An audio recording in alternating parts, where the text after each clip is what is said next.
What's going on, guys? It's Modern, back with another episode of Road to the Top. Still using the same Yveltal Groudon team we've been using for quite a while now. Little bit of an update on my rating because you guys are going to see that it went down a bunch. I got pretty unlucky while I was practicing on my own, so my rating went down, and unfortunately I dipped under the 1800s. I lost something like 3 games in a row. It was literally like every single game, turn 1, people would like double protect with Smeargle Xerneas and then like get a speed boost or an evasion boost or something. And so I was basically getting RNG'd out. And so yeah, there's nothing I can really do about that type of stuff. Just because the way I have to play around most teams that have Smeargle, generally I will usually bring Kang anyways, and so yeah, especially if there's a mental herb set, then I can't really do anything about it.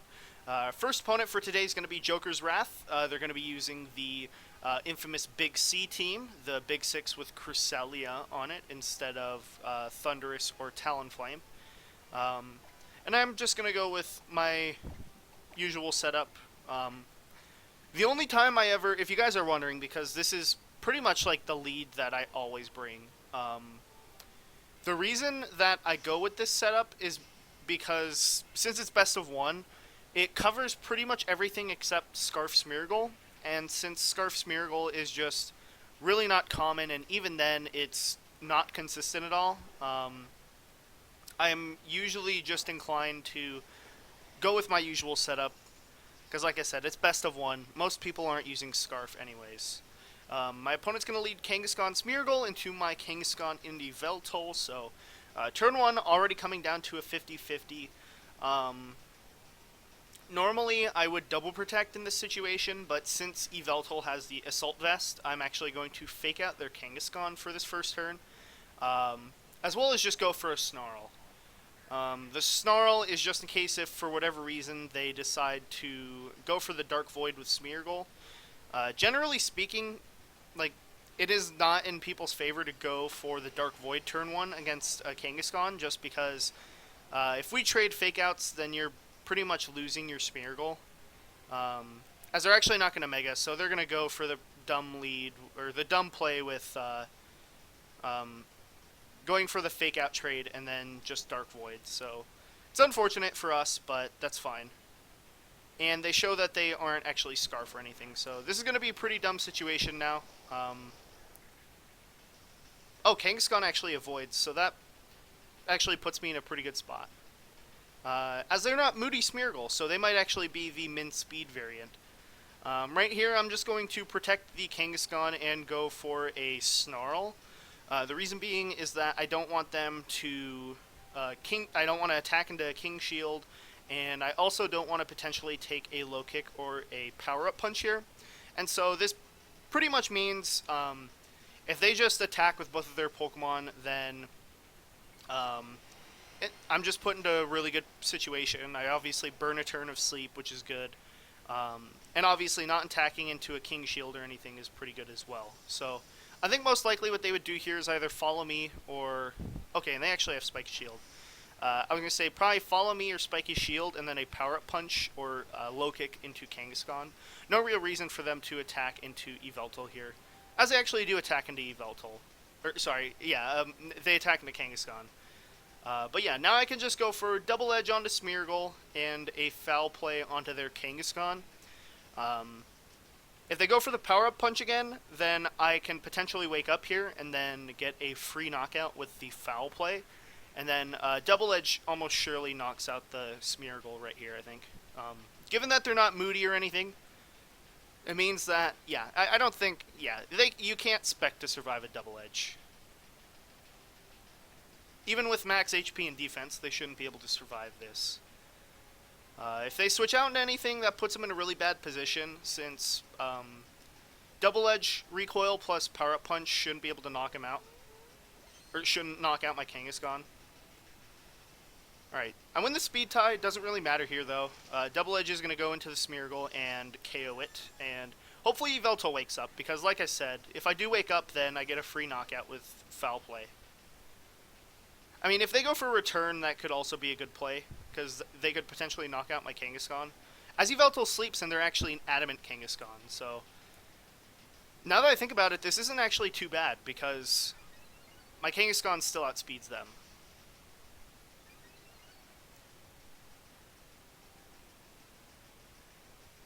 Or no, they actually... No, they megaed their Kangaskhan the turn before, never mind. Now I can just go for a double edge into Xerneas and a foul play, actually, into the Kangaskhan.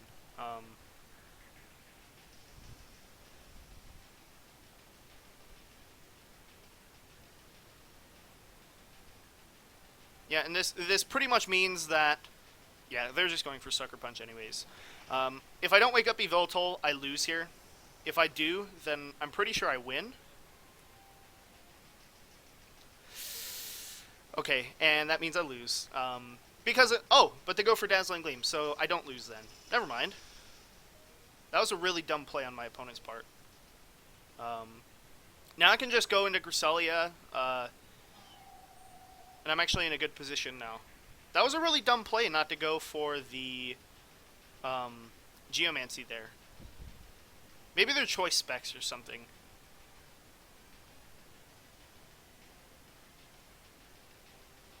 Okay, Trick Room and a foul play into Kangaskhan. They just Sucker Punch, which again is fine. It's really unfortunate that I got I think it was 3 turns of sleep right there, because I would have been in a really good position had I gotten the knockout. But obviously, like I said, there's nothing I can do about that. It's just one of those things. My opponent went for a really, really risky play turn 1 with the non-mega fake out, and then obviously not protecting Smeargle. Just because if I went for an attack into either one of his Pokemon, then he would have been in a really, really bad position. And then, even still, like, even after the miss, they were still in a good position, and I didn't wake up. Alright, now we're going to bring in Groudon. They did reveal that they were an adamant Kangaskhan, so for this next turn, I might just skill swap. No, if Fire Punch KOs their Kang, then I could be in a really good position here. It should.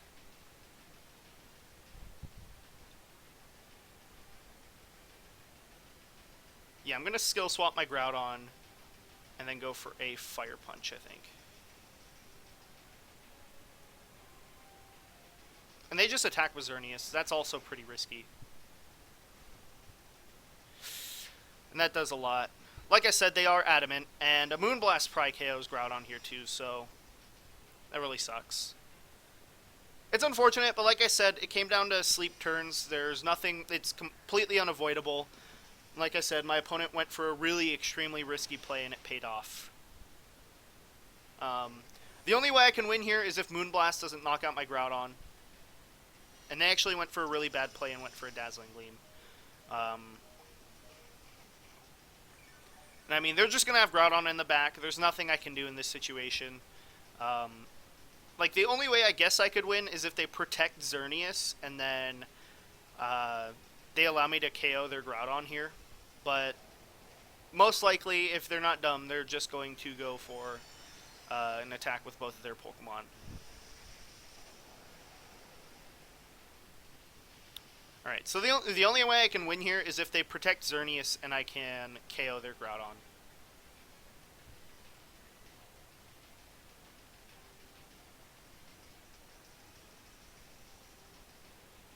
Okay, they just protect Groudon here.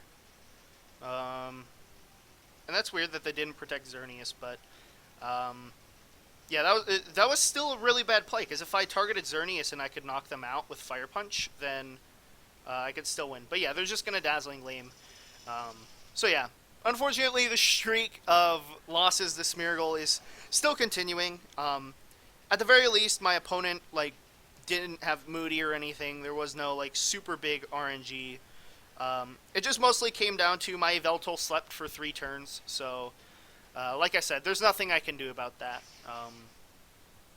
It's completely unavoidable with Dark Void, but it's just one of the things you sort of have to deal with in this metagame.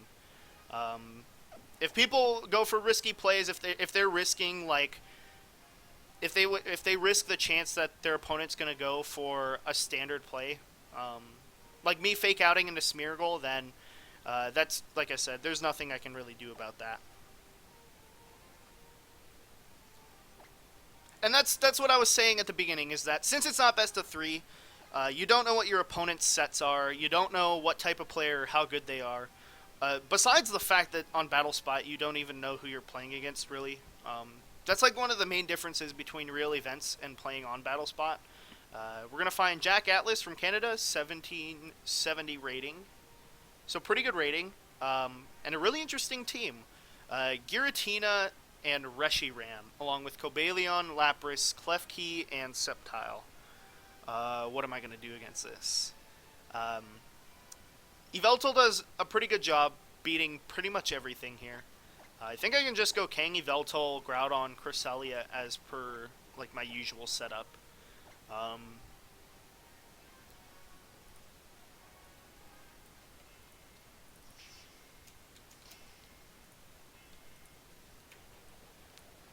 And that's just because the Snarl is going to be really useful against Reshiram right here.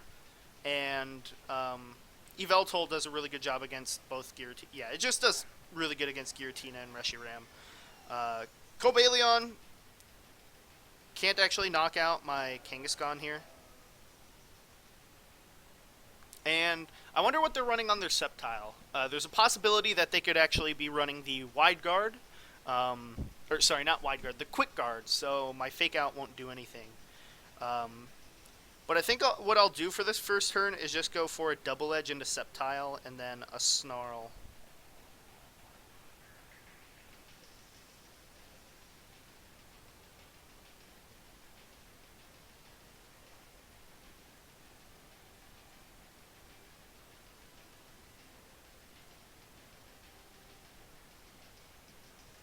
I'm actually going to Double Edge the Sceptile and then switch into Cresselia.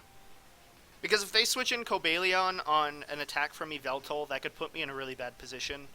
And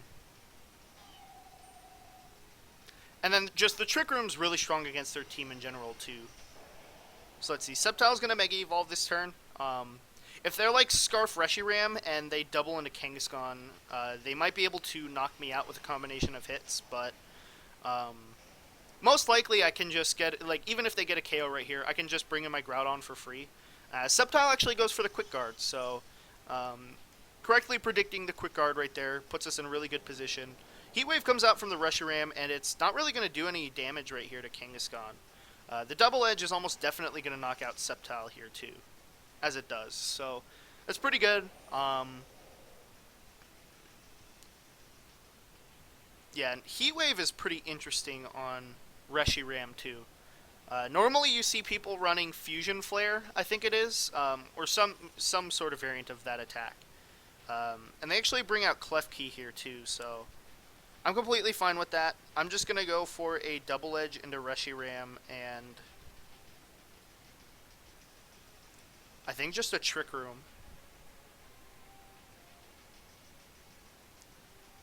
Yeah, okay, they just go for Heat Wave. Cresselia avoids, but that doesn't really matter too much. I didn't look like that would actually knock out Kangaskhan, and they're actually going to attack with Klefki here. Going for Foul Play, which is pretty interesting. It's not really going to do any damage to Cresselia here, but I do successfully get up the Trick Room, and now I'm in a good position to just go for Gravity and Precipice Blades. There's really nothing my opponent can do against that, honestly. Like, if they have Swagger Klefki, I could see them getting some shenanigans off right here.